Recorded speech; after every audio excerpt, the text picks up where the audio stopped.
Good day, I'm Stephen McHugh, and this is your JIS news for Monday, January 20. The historic town of Port Royal welcomed its first ever cruise ship this morning. The Marella Discovery 2 docked at the newly renovated pier early this morning with about 2,000 passengers on board. During a recent tour of the port, Culture Minister Olivia Grange said developing Port Royal into a cruise destination would bring increased economic opportunities for residents.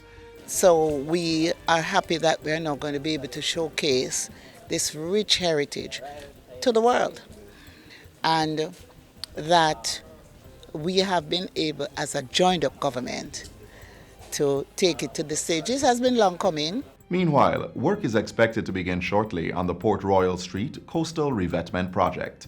This follows Cabinet's approval for the Jamaica Social Investment Fund, JIS, to grant a $950 million contract to S&G Road Surfacing Materials Limited. During last Wednesday's post-Cabinet press briefing, Information Minister Carl Samuda announced that S&G would construct a 1-kilometer composite seawall and revetment structure that is designed to resist storm waves.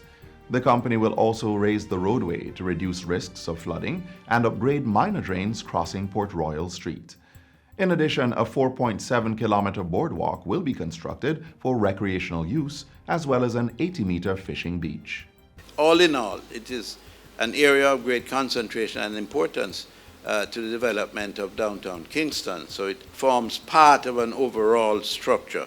In other tourism news, Jamaica's first Artisan village in Falmouth is now 90% complete.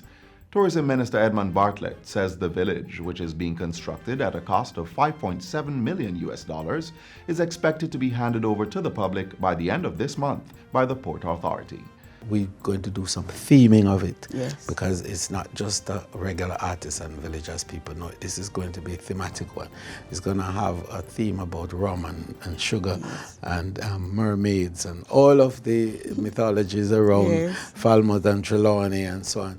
And so when people come from abroad, they will be able to move in a thematic flow. Minister Bartlett was speaking during a recent JIS Get the Facts recording. Individuals wishing to apply for a provisional driver's license will have to obtain a pass mark of 75% on the road code test as of January 25.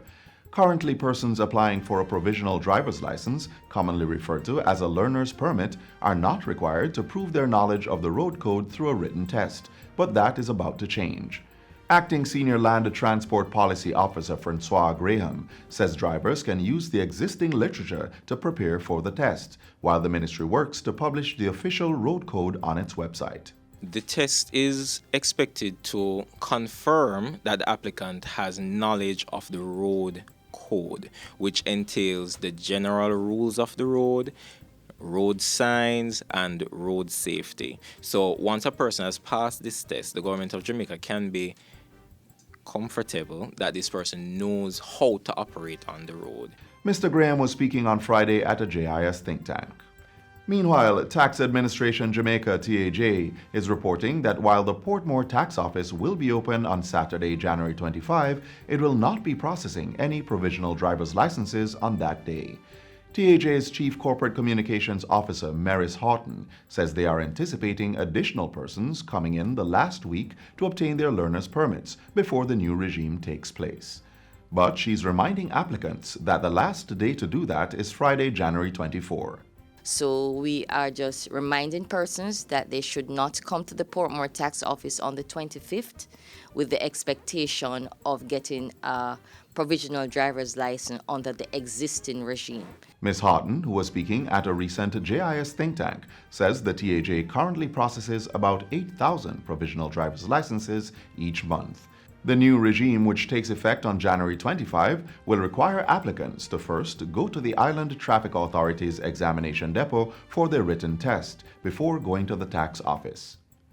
Minister of Health and Wellness Dr. Christopher Tufton says he is satisfied with the progress of work to rehabilitate the main building of the Cornwall Regional Hospital in St. James. During a tour of the facility on Friday, the minister got a first-hand view of the work, which includes a $100 million renovation of the roof. A new ventilation system is also being installed, while debris is being removed from several hospital floors. It's a very active site, as you can see.